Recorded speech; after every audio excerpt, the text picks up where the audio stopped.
Hi friends, welcome to Shrimati Kumari Telugu audio stories. ఈ series వల్ల ఉపయోగం అయితే లేదు, కానీ టచ్ చేశాను కదా, దీనికున్న అభిమానులను డిసప్పాయింట్ చేయకుండా స్టోరీ లైన్ బాగా పెంచేసి త్వరగా కంప్లీట్ చేసేస్తా. ఇవి గతంలో 8 భాగాల లింకును డిస్క్రిప్షన్లో ఇచ్చాను. ఈరోజు ఓ ప్రేమ నిన్ను చేరుకోగలన పార్ట్ 9. అక్షరకి 13 సంవత్సరాలు వచ్చింది. వచ్చి రాని ఊహ. గిరీశం ఏదో పని ఉండి ఊరికి వెళితే సరోజ అక్షరాన్ని తీసుకుని ఎరగని ఊరుకు తీసుకువెళ్ళి అక్కడ వదిలేసి ఏమీ ఎరగని దానిలా వచ్చేసింది. ఇంటికి వచ్చాక గిరీశం అడిగితే ఎటు వెళ్ళిందో నాకు తెలియదు, ఆడుకుంటుంది అనుకున్నా ఎక్కడా దొరకలేదు అని నయగారిలా ఏడుస్తూ ఊరంతా వెతికినట్టు చేసింది. ఆ ఏడుపు పెడబొబ్బలతో గిరీశాన్ని నమ్మించింది. ఇక ఆ పల్లెటూరులో మనం ఉండొద్దు, ఇక్కడ మనకేమీ ఉంది అని ఉన్నది కాస్త ఇల్లు అమ్మించి పట్నం చేరారు.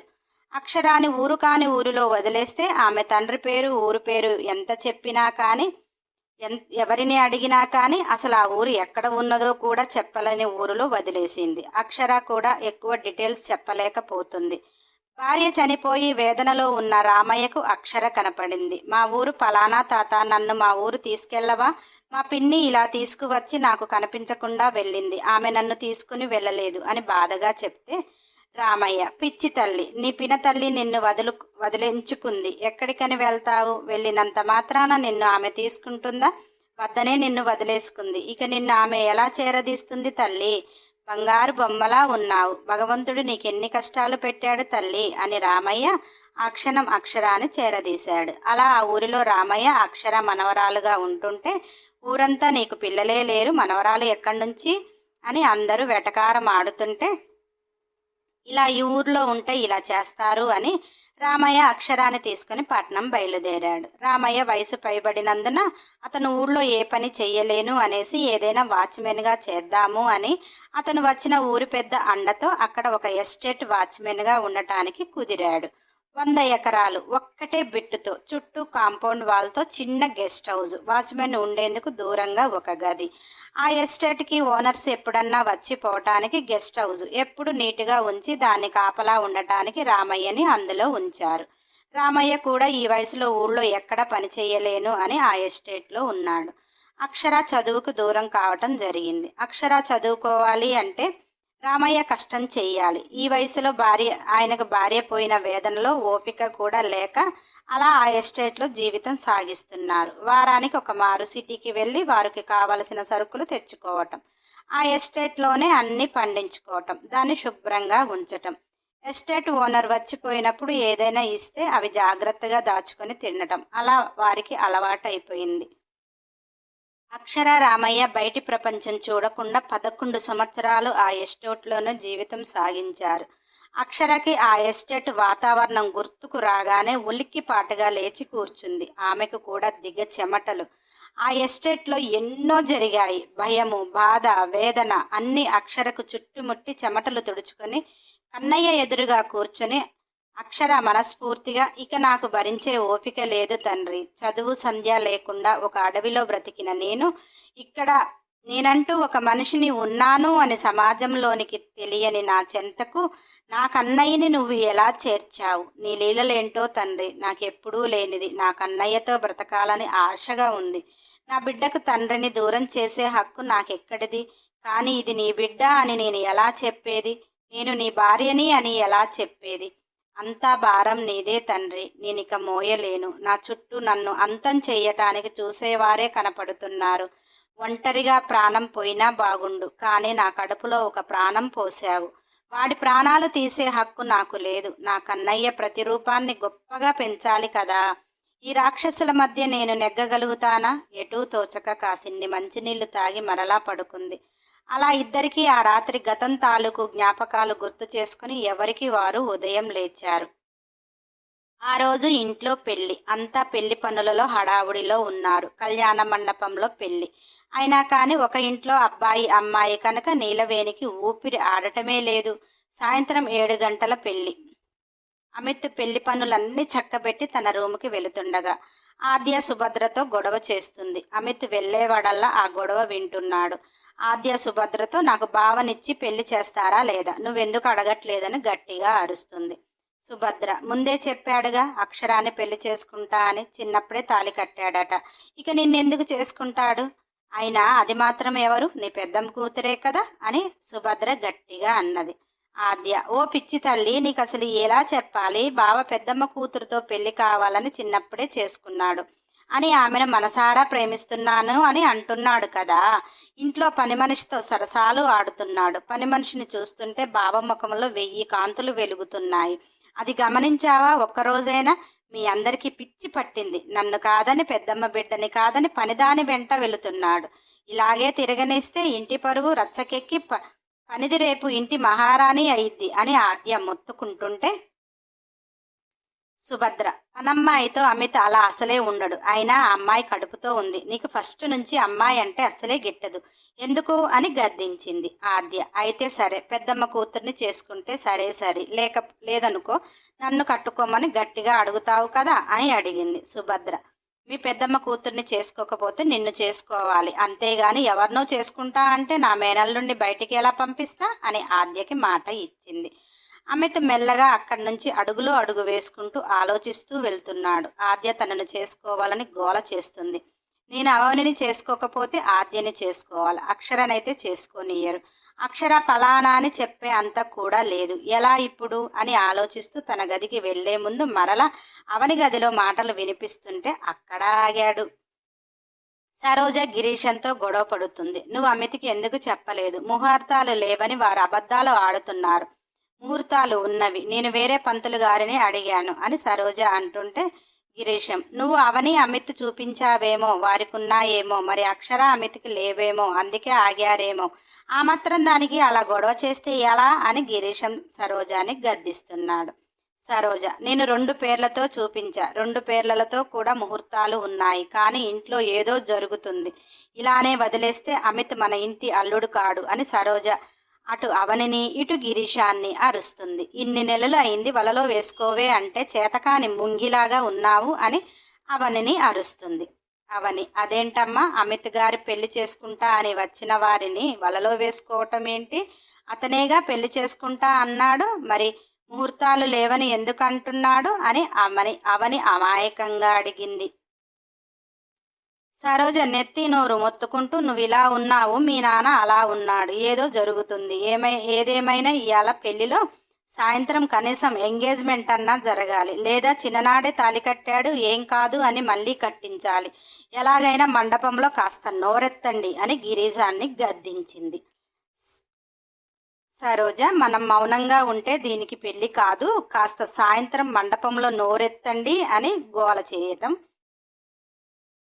చేసింది. అవనితో సాయంత్రం పెళ్లిలో ఎలాగూ కార్తీక మాసంలో పెళ్లి అంటున్నారు కదా, ఎలాగైనా అంతమంది ముందులో ఎంగేజ్మెంట్ చేసుకోవటమా, లేతే చిన్నప్పుడు కట్టిన తాళి ఉంది కాబట్టి మళ్ళీ పసుపు కొమ్మన్నా కట్టి చేద్దాం అని ఒక పని అయిపోద్ది అని సరోజ ఎత్తుల మీద ఎత్తులు వేస్తుంటే అమిత్ ఆ మాటలు కూడా విన్నాడు.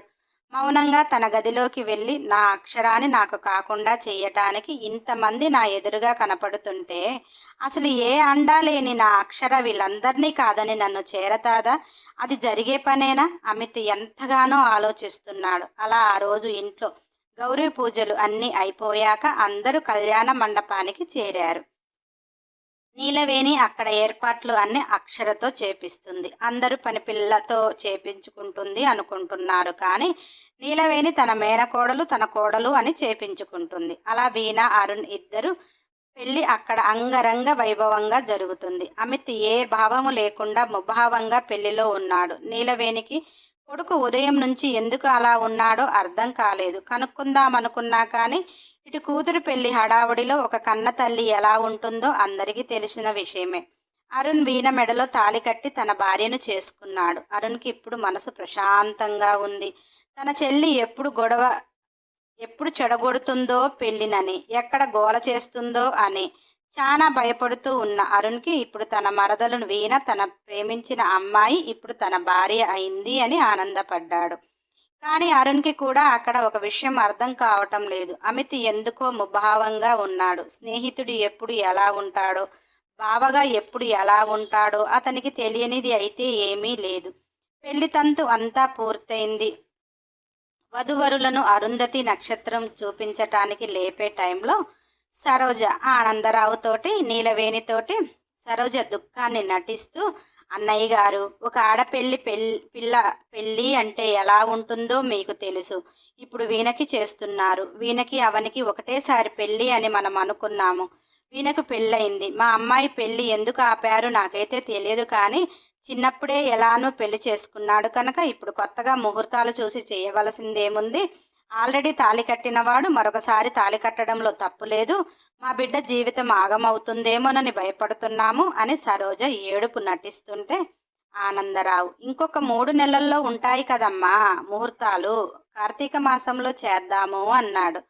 మీరు పిలిపించిన పంతులకి మీరేమన్నా చెప్పారో లేకపోతే వాళ్ళకి తెలియక చేశారో నాకైతే తెలియదు, కానీ నేను చూపించిన పంతులకి ముహూర్తాలు ఉన్నాయని చెప్పారు. నాకు భయంగా ఉంది. నా కూతురు గత సంవత్సరం నుంచి అమిత్ మీద ఎన్నో ఆశలు పెట్టుకుని బ్రతుకుతుంది. మీ అంతటా మీరే వచ్చి పెళ్లి చేసుకుంటాను అన్నారు. ఇప్పుడు మీరే మా అమ్మాయిని పక్కకు తప్పిస్తున్నారు. నాకేదో భయంగా ఉంది అని ఏడుస్తుంది సరోజ వగలమారి ఏడుపు.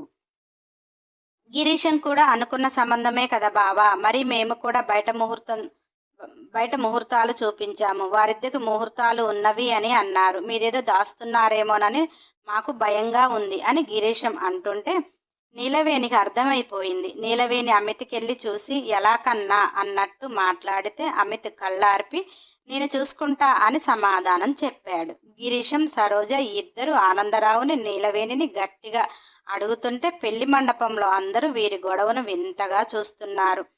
ఆనందరావు తట్టుకోలేక అక్కడ ఉన్న పంతులు గారితో అమిత్ అక్షర పేరు మీద ముహూర్తాలు ఉన్నాయా చూడండి ఒకసారి అని గట్టిగా అన్నాడు. అక్కడ ఉన్న పంతులు చూసి ఉన్నాయండి అని చెప్పగా ఆనందరావు అమిత్ని చూసి, ఎలాగూ చిన్నప్పుడు తాళి కట్టావు అన్నావు, ఇప్పుడు కట్టి అక్షరాన్ని నిదాన్ని చేసుకో, ఎందుకు వీరితో మనం మాటలు పడాలి అని ఆనందరావు కొడుకును అడిగాడు. అమిత్ గిరీష్తో, మామయ్య నేను మిమ్మల్ని చేరినప్పుడు ఏమన్నాను అని అమిత్ అడగగా, గిరీశం, నా అత్త కూతురిని మీకు తెలియకుండా నేను 12వ సంవత్సరం పెళ్లి చేసుకున్నాను. దాన్ని వదిలి నేను ఉండలేను. అది నాకు కావాలి మామయ్య అని అడిగావు అని గిరీశం అంటే అమిత్, అవును మామయ్య, నేను చిన్నప్పుడు పెళ్లి చేసుకున్నా. నా అక్షరాన్ని నాకు ఇచ్చేయమని నిన్ను అడిగాను. అవును కరెక్టే, మా మేనత్త కూతురు అక్షర కదా అని గిరీశాన్ని అడిగాడు. గిరీశం, అవును అక్షరనే మీ మేనత్త కూతురు అన్నాడు. కరెక్ట్గానే నేను అడిగా, కరెక్ట్గానే మీరు ఉన్నారు. ఇప్పుడు ఇక్కడ మీ పక్కన ఉన్న ఆమె అక్షర అని మీరు నమ్ముతారా అని గట్టిగా అన్నాడు. గిరీశం నీళ్లు నములుతుంటే సరోజ, అదేంటి, మా ఇంట్లో అక్షర ఉండక వేరే ఎవరు ఎలా ఉంటారు? మీరేదో మా అమ్మాయిని చేసుకోకుండా ఉండటానికి ఏదో ప్లాన్ చేస్తున్నారు అనుకుంటా. మా అక్షరాన్ని కాదంటున్నారు. ఈ మధ్య విదేశాలకు వెళ్ళి అక్కడ ఏమైనా పెళ్లి చేసుకుని వచ్చారా నా కూతుర్ని కాదనటానికి అని సరోజ గట్టిగా మాట్లాడుతుంది. అమిత్, ఎందుకండి మా మామ పెళ్ళంగారు అంతలా మీరు మాట్లాడుతున్నారు? నేను మా మేనత్త కూతుర్ని చేసుకుంటా అన్న మాట నిజం. దాన్ని చిన్నప్పుడే పెళ్లి చేసుకుంటా అన్న మాట నిజం. ఇప్పుడు ఇక్కడ ఉంది అక్షర అని అంటారు అంతే కదా అని సరోజని గట్టిగా అడిగితే సరోజ, అవును అక్షర కాక మా దగ్గర వేరే అమ్మాయి ఎలా ఉంటుంది? కాస్త మీకు మైండ్ పనిచేసే మాట్లాడుతున్నారా లేకపోతే మీకు గాని పిచ్చి పట్టిందా అని వ్యంగ్యంగా మాట్లాడింది. అమిత్, మరి నేను చిన్నప్పుడు కట్టిన తాలిబొట్టు తాడు నీ కూతురు దగ్గర చూపించండి, ఇప్పుడే తాలి కడతా అని అమిత్ అనగానే సరోజ, అది చిన్నపిల్ల, అప్పుడు నువ్వు కట్టింది ఎక్కడ పారేసుకుందో మాకు కనీసం చెప్పను కూడా చెప్పలే. సరోజ అవనిని చేతులు పట్టి బరబర గుంజుకుని అమిత్ ఎదురుగా పెట్టి, చెప్పవే చెప్పు, చిన్నప్పుడు తాలి కట్టిన తాలి ఎక్కడ పారేశావు అని సరోజ గట్టిగా అడిగింది. అమిత్, చెప్పండి, నేను కట్టింది 12వ సంవత్సరం, అంతో ఇంతో గుర్తుంటుంది, మీరెక్కడ పారేశారో చెప్పండి, పారేశారా, అమ్మేశారా, ఏం చేశారు అని అమిత్ అంటుంటే అవనికి 12వ సంవత్సరం అంతా గుర్తూనే ఉంది. ఆ వయసులో అమిత్ని ఏ రోజు చూడలేదు. ఆమెకు అర్థమవుతుంది, కానీ అక్కడ తల్లి ఏదో అంటుంది. అమిత్ ఏమంటున్నాడో అర్థం కాక తల నేల చూపులు చూస్తుంది. సరోజ గట్టిగా చెప్పు, ఎక్కడ పారేశావు? తెలిసి తెలియని ఊహలో అది అతడు కట్టటము బానే ఉంది, నువ్వు పారేసుకోవటము బానే ఉంది అని సరోజ వ్యంగ్యంగా అంటుంటే అమిత్, నిజంగా నేను మీకు తాళి కడితే అది పారేయటమా? ఏం చేశారో చెప్పవచ్చుగా, అందులో తప్పేముంది అని అమిత్ అంటుంటే అవని కళ్ళు పైకి లేపి, మీరంటున్నది నాకైతే గుర్తు లేదండి. అసలు మీరు నన్ను పెళ్లి చేసుకున్నదే గుర్తు లేనప్పుడు నేను ఆ తాళి ఎక్కడ పోగొట్టాను అంటే ఏం చెప్పగలుగుతా? మీరిప్పుడు నన్ను ఇలా అడగటం భావ్యం కాదు. మీ అంతట మీరే వచ్చి పెళ్లి చేసుకుంటా అన్నారు. నాలో ఆశలు రేపారు. ఇప్పుడు మీరు నేను అక్షరాను కాను అంటే నేను మాత్రం ఏం చేయగలను? నాకు మాత్రం అన్యాయం చేయకండి అని అమిత్ కాళ్ళ మీద పడబోయింది. అమిత్ వెనక్కి జరుగుతూ ఇక్కడ ఉన్న పెద్దలందరికీ తెలుసు. 12 సంవత్సరాలలో అంతో ఇంతో ఊహ ఉంటుంది. అసలు నేను తాళి కట్టలేదు అంటున్నారు అంటే మీరు అక్షరా కాదని నేనంటా ఏమంటారు అని గట్టిగా అన్నాడు. అవని తను అక్షరా కాదని తనకు తెలుసు. కానీ అమిత్ కావాలి. మరొక్కసారి అవని లేచి మీకు దండం పెడతాను. నాకు చిన్నతనం గుర్తయితే లేదు. ఏదీ గుర్తు లేదు. ఇప్పుడు పెళ్లి చేసుకుంటే మిమ్మల్ని ప్రాణంగా చూసుకుంటా అని అవని అంటుంటే ఆద్య అక్కడికి వచ్చి నువ్వు అక్షరావైతే బావ తాళి కట్టిందైతే చూపించు. లేదా కట్టినప్పుడు ఏదన్నా గుర్తు ఉంటే చెప్పు. కట్టాడా పలానా కాడ మాట్లాడు ఏం చేశాడు అని. అంతేకాని నువ్వు అక్షరా కాకపోతే నువ్వు జరుగు. బావని నేను చేసుకుంటా. నువ్వు తాళి అన్న చూపించాలి లేదా మీ చిన్ననాటి గుర్తులన్నా చెప్పాలి అని ఆద్య కూడా అమిత్కి సహకరించినట్టు మాట్లాడుతుంది. ఇక్కడ ఒక రణరంగమే మొదలైంది. ఆద్య తల్లి సుభద్ర కూడా వాడు నా అక్క బిడ్డని మాత్రమే పెళ్లి చేసుకోవాలి లేదా నా బిడ్డని చేసుకోవాలి అని సుభద్ర కూడా గట్టిగా వాదనకు దిగింది. అవనికి నా అక్క బిడ్డ అని అవనిని నా అక్క బిడ్డ అని నిరూపించుకొని నా మేనల్లుడి చేత తాళి కట్టించుకోమను లేదా తప్పుకోమ్మను. నా బిడ్డని చేసుకుంటా అని సుభద్ర సరోజ ఇద్దరు కూడా పొట్టుగా కొట్లాడుకుంటుంటే కొట్లాటకి దిగారు. అలా ఇలా అంతా కూడా అక్షర వింతగా చూస్తూ ఉంది. అప్పటికే ఆమె మనసులో ఏదో చేస్తున్నాడు అని భయం మొదలైంది. అమిత్కి తెలిసిందా అసలు ఎందుకు అతను అలా చేస్తున్నాడు అని కాస్త కంగారు అనిపించింది. అక్కడి నుంచి వెళ్ళిపోదామేమో అనిపించి తాను మెల్లిగా జారుకుందాము అనుకున్న టైంలో అమిత్ తన జేబులో పసుపు కొమ్ము తీసి అందరి ఎదురుగా అక్షర మెడలో కట్టేశాడు తాళి. అక్షర అలానే చూస్తూ ఉండిపోయింది. మిగిలిన వారికి కూడా ఏమీ అర్థం కాక స్తంభుగా నిలబడిపోయారు. పెళ్లికి వచ్చిన వారు కూడా అక్కడ ఇద్దరు కొట్టుకుంటుంటే అమిత్ వెళ్ళి ఇంకొక ఆమె మెడలో తాళి కట్టడం అందరికీ విచిత్రంగా తోచింది. అక్షరకి తాళి కడుతుంటే అక్షర పరిస్థితి వర్ణనాతీతం. అక్షరకి అర్థమైంది. అమిత్కి ఏదో తెలిసింది. అమిత్ కళ్ళతోనే చంపేసేలా చూస్తూ తాళి కడుతుంటే అక్షర భయానికి తల దించేసింది. రామయ్య తాత అయితే చెప్పలేని ఆనందం. ఆయన వయసు పైబడింది కానీ ఇప్పుడు అక్కడ చూస్తున్న దృశ్యాన్ని చూసి అతను తీన్మార్ డ్యాన్స్ చెయ్యాలంత ఆనందంతో ఉన్నాడు. నీలవేణికి కూడా అంతో ఇంతో అర్థమైపోయింది. ఆనందరావుకి మిగిలిన వారికి ఎవరికి ఏమీ తెలియదు. ఆద్య అవని పరిస్థితులు అయితే చెప్పటానికి తరము కాదు. వారు పెళ్లి చేసుకోవాలి అనుకున్నవాడు వెళ్ళి ఆమెకు ఎవరికో తాళి కడుతుంటే ఇద్దరికి ఏమీ అర్థం కాని పరిస్థితి. అమిత్ అక్షర మెడలో పసుపు కొమ్ము కట్టి వచ్చిన బంధువర్గానికి ఇక్కడ ఉన్న కుటుంబ సభ్యులు అందరికీ దండం పెడుతూ మీకు ఒక చిన్న విన్నపం చేసుకుంటాను. నేను చిన్నప్పుడే ఊహ రాకముందే తాళి కట్టి నా మేనత్త కూతుర్ని నా దాన్ని చేసుకున్నాను. ఇప్పుడు అవనిని చూపిస్తూ ఆమె అక్షర అని నా జీవితంలో ఉండటానికి వచ్చింది. ఆమె నా అక్షరానో తెలియదు ఏమో తెలియదు కానీ ఆమెకే తాళి కట్టాను అని నేను భ్రమించాను. ఆమె నా మేనత్త కూతురో కాదో కూడా నాకు తెలియదు కానీ నేను కట్టిన తాళి ఆమె దగ్గర లేదు. ఎక్కడ ఉన్నదో అంటూ అక్షర మెడలో లోపల వేసుకున్న తాళిని బయటకు లాగుతుంటే అక్షర తాళిని గట్టిగా తన ఎదకి ఒత్తుకుంటుంటే అమిత్ ప్రళయరుద్రుడిలా కళ్ళు ఎరుపెక్కి అక్షర చెంప మీద ఒక్కటి కొట్టాడు. అక్షర భయానికి చెయ్యి వదిలాక తన ఎదలో ఉన్న పుస్తెలను తీసి బయటికి వేస్తూ ఇవి నేను నా చిన్ననాడు కట్టిన నా మేనత్త కూతురు అయిన అక్షరకి. ఈమెమో మా ఇంట్లో పనమ్మాయి. ఈమె పేరు గీత అంట. కానీ నేను కట్టిన పుస్తెలు ఈమె మెడలో ఎందుకున్నాయో నాకు తెలియదు. నేను ఈ పుస్తెలను కట్టాను కాబట్టి ఇప్పుడు పసుపు కొమ్ము కట్టి నా దాన్ని చేసుకున్నాం. ఈమె నా మేనత్త కూతురు కాకుండా ఉంటే మీరందరూ ఆమె నా మేనత్త కూతురు కాదని నిరూపించవచ్చు. ఆ పుస్తెలు ఆమె దగ్గరికి ఎలా చేరాయో మరి అక్షరకు కడితే ఈమె దగ్గర ఎందుకు ఉన్నాయో ఎందుకు దొంగతనం చేసిందో నేను కట్టిన అంటున్నా వారందరేమో పారేసుకున్నారు. నేను కట్టిన అన్న వారికి వారెక్కడ పారేసుకున్నారు. అవి అన్నీ నిరూపించాక ఈమె అక్షర కాదని తెలిస్తే ఈమెను ఇంట్లో నుంచి పంపించేస్తా. నా అక్షర ఎవరో నాకు తెలిసేదాకా ఈమె నా ఇంట్లోనే ఉంటుంది. నా అక్షర ఎవరో తెలిసాక ఈ పుస్తెలు నా అక్షర ఎందుకు కోల్పోయిందో దానికి కూడా సమాధానం చెప్పాలి కనుక అందరూ నా ఇంట్లో ఉండి ఇవన్నీ తేలేక అప్పుడు అందరము మాట్లాడుకుందాం. అక్షరాన్ని చెయ్యి పట్టి గుంజి ఆనందరావు నీలవేణి దగ్గరికి వచ్చి, నేను చిన్నప్పుడు కట్టిన తాళి ఇది మీ అమ్మదే కదా నానా అని ఆనందరావుకి చూపించాడు. ఆనందరావుకు తల్లి పుస్తెలు తెలియదా? అవును కన్నా, ఇవి మా అమ్మ పుస్తెలే. మీ అమ్మ పుస్తెలు మా ఇంటి పన్నమ్మాయికి ఎందుకు వచ్చాయో మీకైనా తెలుసా అన్నాడు. ఆనందరావు, అవి ఇప్పుడు కాదు కన్నా, మన ఇంట్లో లేకుండా ఉన్నది. ఎప్పుడో నీ చిన్నతనంలోనే పోయాయి అనుకుని మీ అమ్మని తిట్టాను కదా.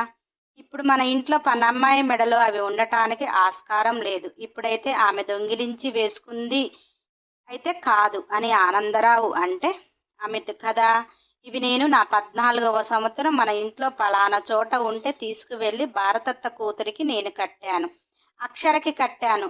మా అక్షర కాదు గీత అంటున్నారు. పుస్తలు ఈమె మెడలో ఉన్నాయి. ఇవి అన్నీ నిరూపించి పెద్దలుగా మీరు ఏది మాట్లాడితే నేను దానికి సిద్ధంగా ఉంటా. ఇప్పటికైతే నేను కట్టిన పుస్తలు ఇక్కడే ఉన్నాయి. పసుపు కొమ్ము ఈమె దగ్గరే ఉన్నది అంటూ అమిత్ అంటుంటే, పుస్తలు మనయే కానీ మరి ఆమె కడుపులో గర్భంలో ఉంది ఆ బిడ్డ అని ఆనందరావు కుటుంబ సభ్యులు అన్నారు. అవి అన్నీ ఇంట్లోకి వెళ్ళాక మెల్లిమెల్లిగా తేల్చుకోవటమే కానీ ఇక్కడైతే ఏమీ తేలదు. అలా తేలేది అయితే అవని ఆమె మెడలో ఉండాల్సిన పుస్తలు ఈమె మెడలో ఎందుకున్నాయి? ఈమెను నేనెప్పుడూ కూడా చూడలేదు. మరి గర్భంతో ఎందుకు ఉంది? మన ఇంటికి ఎందుకు వచ్చింది? ఇవన్నీ కూడా నాకు తెలియదు. మన కుటుంబ సభ్యులం అందరము కలిసి ఈమె నుంచి అన్ని మాటలు రాబట్టి అప్పుడు ఈమెకు తగిన శిక్ష వేద్దాము అని అమిత్ వెటకారంగా అక్షరాన్ని చూస్తూ అన్నాడు. అక్షరకి ఆ క్షణం అమిత్ ఎలా ప్లాన్ చేస్తున్నాడో అర్థమైంది. తన నుంచే ప్రతి విషయాన్ని రాబట్టాలి అన్న ఆలోచనలో ఉన్నాడు అని అర్థమయ్యి అక్షర కూడా ఆ క్షణం అనుకుంది, చూస్తా ఎంతవరకు రాబడతాను, నేను చెబితేనే కదా తెలిసేది అని తన మనసుని తాను సర్ది చెప్పుకుంది. ఏదేమైనా తనంతటా తాను తెలుసుకోవాలి కానీ నా నుంచి నేను ఒక్క విషయం కూడా చెప్పను అన్నట్టు మౌనంగా నిలుచుంది. పంతులు, అయ్యా, ఇద్దరికి బ్రహ్మ ముహూర్తంలో పెళ్లి జరిగింది. వద్యం రాకముందే ఇంటికి తీసుకువెళ్ళండి. మీరు పంచాయతీలు ఏమైనా ఉంటే తర్వాత తేల్చుకోండి అని పంతులు లేస్తూ ఇక నేను వెళ్తాను అని బయలుదేరుతుంటే నారాయణ అతనికి ఇవ్వవలసిన సంభావన ఇచ్చి పంపించేసి అక్కడ కార్యక్రమాలు పనివారికి అప్పజెప్పి అందరూ ఎవరి కారులలో వాళ్ళు ప్రయాణం అయ్యారు. నీలవేణి పనివారికి ఫోన్ చేసి 2 జంటలకు హారతి అరేంజ్మెంట్ చేయమన్నది. ఇంటికి వెళ్లే దారి మొత్తం అక్షరకి భయంగానే ఉంది. కన్నయ్యకు నేనెవరో తెలిసే ఉంటుంది, లేకపోతే నా మెడలో మరోసారి తాళి ఎలా కడతాడు అనే అక్షర దించిన తల ఎత్తకుండా ఉంది. అమిత్కి మనసులో ఎన్నో ఉన్నాయి కానీ ఏది బయటికి చెప్పుకోలేని పరిస్థితి, తనకు ఏమీ తెలియని పరిస్థితి. అక్షర తన భార్య అని మనస్ఫూర్తిగా అతను ఆమెను దగ్గర తీసుకోలేని పరిస్థితి. అతను మనస్ఫూర్తిగా తీసుకున్న తేలవలసిన విషయాలు ఆమె నోటి నుంచి చాలా ఉన్నాయి. అందుకే అక్షరాన్ని దూరం చేసుకోకుండా ఒక్కొక్కటిగా ఆమె నుంచి తెలుసుకోవటానికి అతని దగ్గర బందీని చేసుకున్నాడు. ఇక నుంచి ఒక్కొక్క విషయం రాబట్టడమే అమిత్ కర్తవ్యం. అలా అందరూ ఇంటికి చేరారు. నీలవేణి ఇంట్లోకి వెళ్ళి 2 జంటలకు చక్కగా దిష్టి తీసి వీణలను పెళ్లి పేర్లు చెప్పి ఇంట్లోకి రమ్మన్నారు. తర్వాత అమిత్ అక్షరాలను కూడా అడిగారు. అమిత్, నేను ప్రాణంగా ప్రేమించిన నా మరదలకు తాళి కట్టి నా అక్షరతో వచ్చాను అన్నాడు. అక్షర ఇంట్లో అందరికీ ఆమె అక్షర అని అమిత్ అనుకుంటున్నాడా? అసలు ఆమె ఎవరు అని ఒక సందేహం అందరిలో కలిగింది. అక్షరాన్ని అడగగా నోరు విప్పలేక మౌనంగా ఉంటే నీలవేణి అక్షర ముఖాన్ని పైకి లేపి, చెప్పు, ఎవరితో వస్తున్నావు అని అన్నది. ఇప్పటికే ఇంట్లో ఉన్నవారు అందరూ కడుపుతో ఉన్నది. అమిత్ పెళ్లి చేసుకోవటం, అమిత్ చిన్నప్పుడు కట్టిన పుస్తలు ఆమె మెడలో ఉండటం, అసలు ఆమె ఎవరో తెలియని పిచ్చిలో ఇంట్లో వారు అందరూ ఉన్నారు. అయినా కానీ ఆమె ఏం చెప్తాదా అని ఆలోచిస్తూ ఉన్న అందరికీ అక్షర మౌనంగా ఉండటం ఏమీ అర్థం కాలే.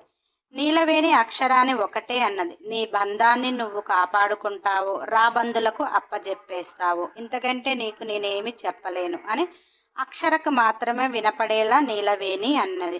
అక్షర ఒక భారమైన శ్వాస వదిలి నేను కన్నయ్యతో వచ్చాను అని గట్టిగా చెప్పింది. అక్కడ ఎవరికీ తెలియదు కన్నయ్య అని అమిత్ని అంటాది అని. ఒక నీలవేణికి మాత్రమే తెలుసు. మిగిలిన వారందరికీ తెలియదు. అమిత్కి తెలుసు అక్షర కన్నయ్య అంటుంది అని. నీలవేణి అమిత్ ముఖం వెలిగిపోయాయి. అందరూ ఏదో దేవుడి పేరు చెప్పింది అనుకున్నారు. అలా అందరూ ఇంట్లోకి వచ్చారు. పెళ్లి భారంతో ఎవరి గదుల్లో వాళ్ళు వెళ్ళారు. నీలవేణి ఆనందరావుని తీసుకుని అమిత్ ఒక రూంలోకి వెళ్ళాడు. ఒక అరగంట తర్జనా భర్జనాలైనాక అమిత్ బయటికి వచ్చాడు. ఇంతలో అక్షర తాను ఎప్పుడు ఉండే రూమ్కి వెళ్ళిపోయింది. ఇల్లంతా చూసి ఎక్కడా కనిపించిన అక్షరాని రూమ్కి వెళ్ళిపోయి ఉంటది అని మెల్లగా దారి రూము వైపు మళ్లించాడు. అక్షర రూమ్కి వెళ్తే రామయ్య ఏంది బిడ్డ ఇటు వచ్చావు అని అడిగాడు. అక్షర అదేం తాత ఎప్పుడు ఇక్కడే కదా వచ్చేది అని అన్నది. తాత అదేమ్మా బాబు నీ మెడలో తాళి కట్టాడు, నువ్వు ఆ బంగ్లాలోనే ఉండాలి కదా అని లాలనగా అన్నాడు.